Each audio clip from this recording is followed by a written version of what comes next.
Hello everyone. अभी तक हम हीट चैप्टर में हीट के इम्पैक्ट्स वगैरह देखा हमने। हीट को मेजर वैसे टेम्परेचर वगैरह को मेजर कैसे किया जा सकता है उसके बारे में थोड़ा सा पढ़ा था। फिर उसके बाद जो इंस्ट्रूमेंट था क्लिनिकल थर्मामीटर, उसके बारे में हमने पढ़ा था अभी।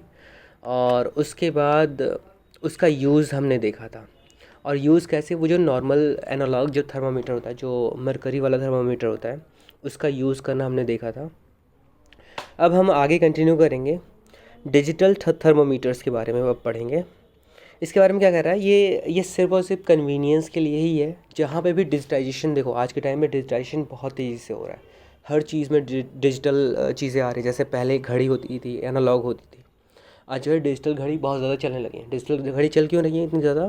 क्योंकि वो सस्ती भी हैं और टाइम भी अच्छे से बता देती हैं।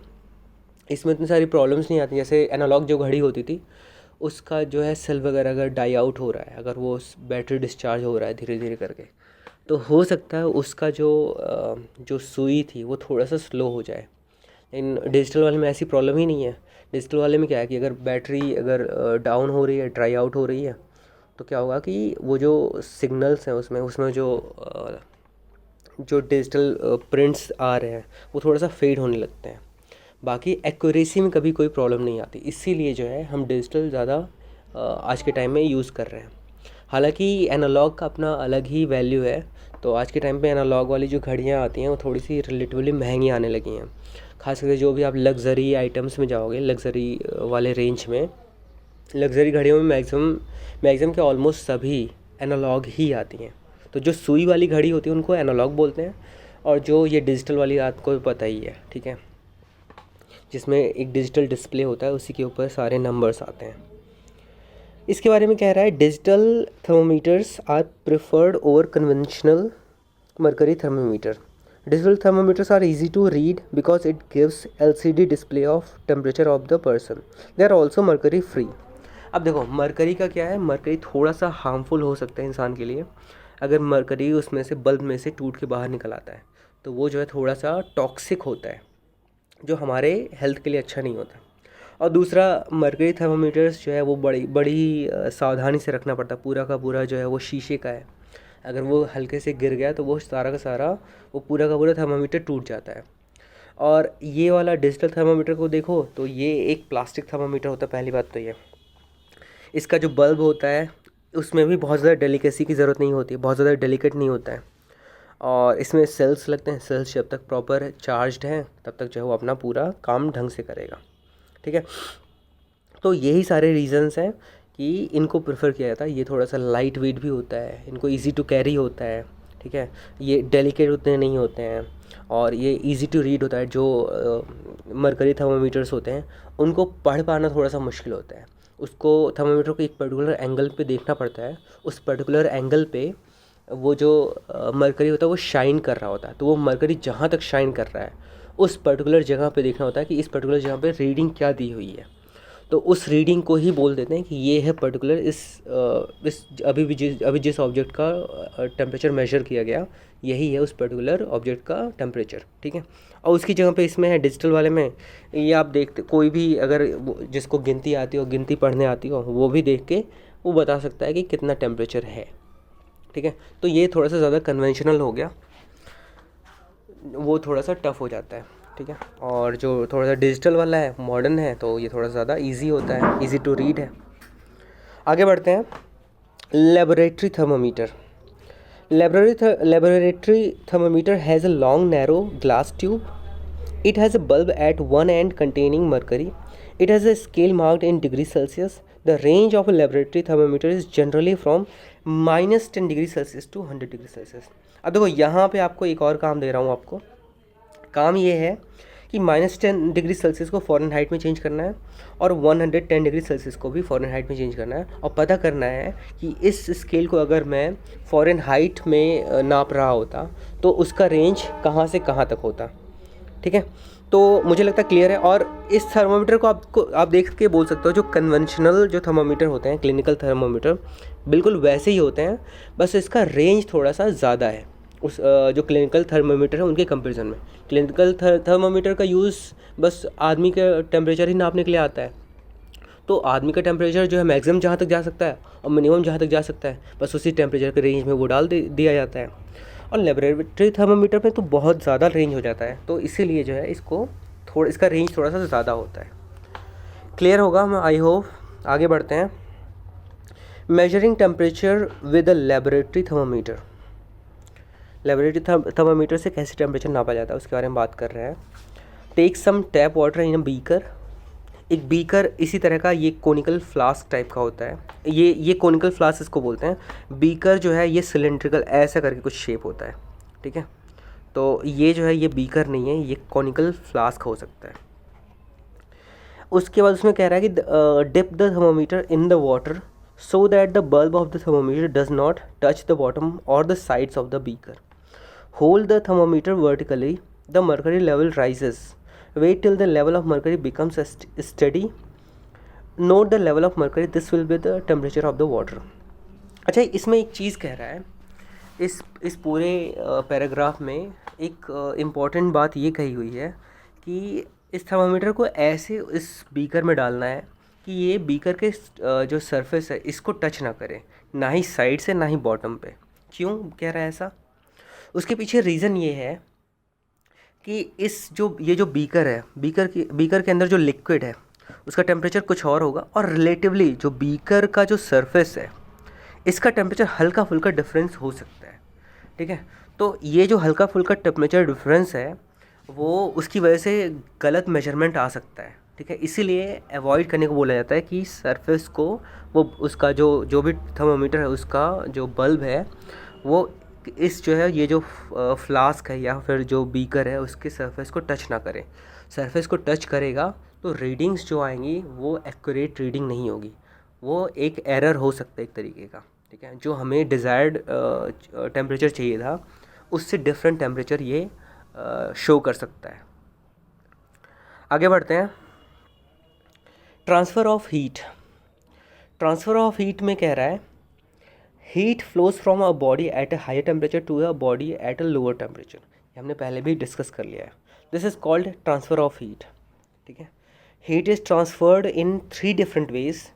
दे are conduction, convection and radiation. ये तीनों ही वेज जो है बहुत ही इंटरेस्टिंग है और बहुत ही क्रिस्टल क्लियर आपको होना चाहिए कंसेप्ट। ये कंसेप्ट अगर क्लियर नहीं होते हैं तो फिर बाद में आपको दिक्कत हो सकती है, ठीक है। क्योंकि आगे केमिस्ट्री जो है, केमिस्ट्री में बहुत सारी चीज़ें हैं जिसमें ये सारी कंसेप्ट्स जो है क्लियर होना जिसमें ज़रूरी होता है, आपको पहले से पता होना ज़रूरी होता है।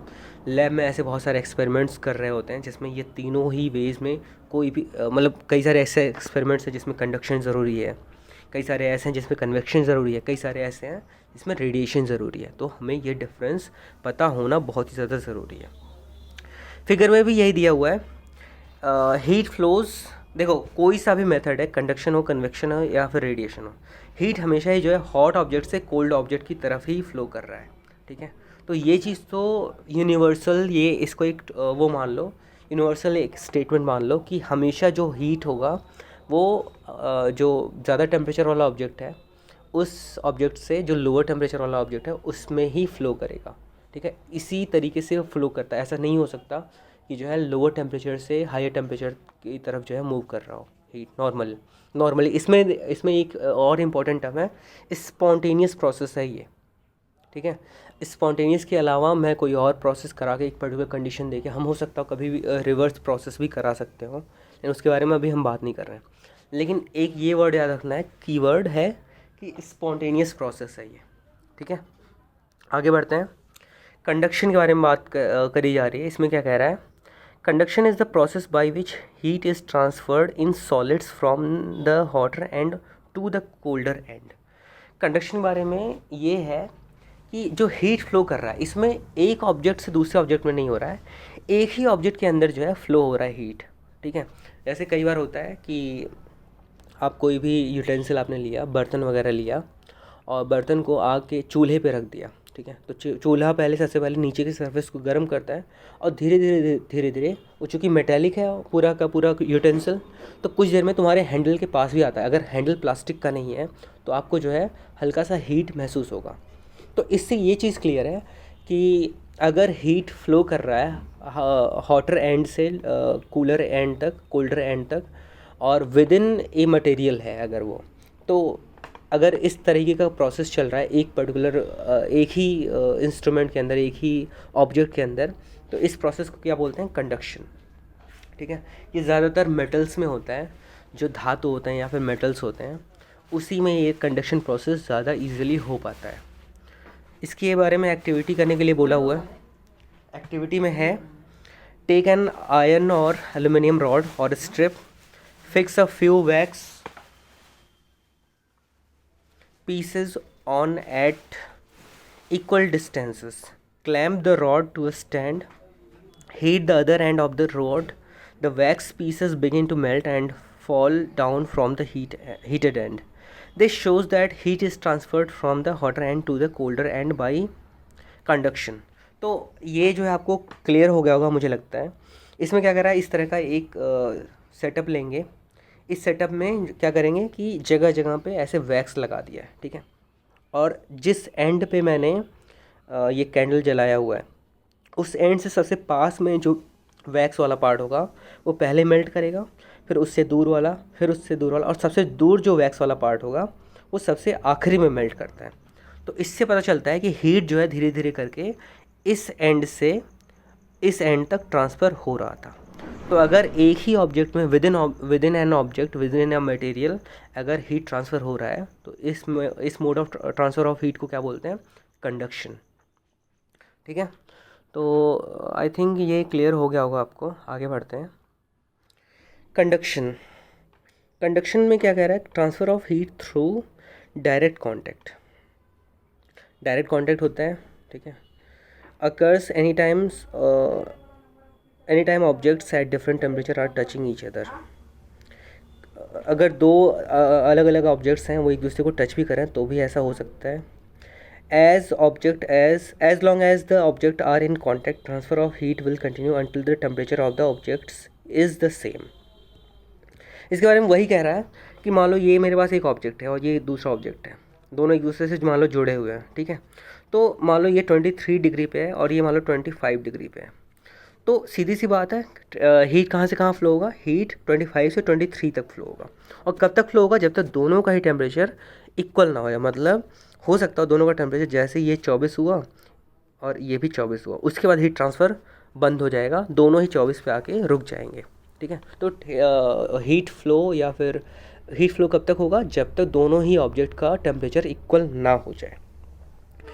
इसका एग्जाम्पल क्या कह रहा है? If you leave a metal spoon in a pan of soup that you are heating on the stove, it may burn your fingers. The spoon is in direct contact with the hot soup and heat is transferred to the spoon. तो मुझे लगता है कि conduction बहुत ही ज़्यादा easy था, आपको समझ में भी आया होगा। इसके आगे जो है हम नेक्स्ट लेक्चर में कन्वेक्शन और रेडिएशन के बारे में पढ़ेंगे। तब तक के लिए थैंक यू।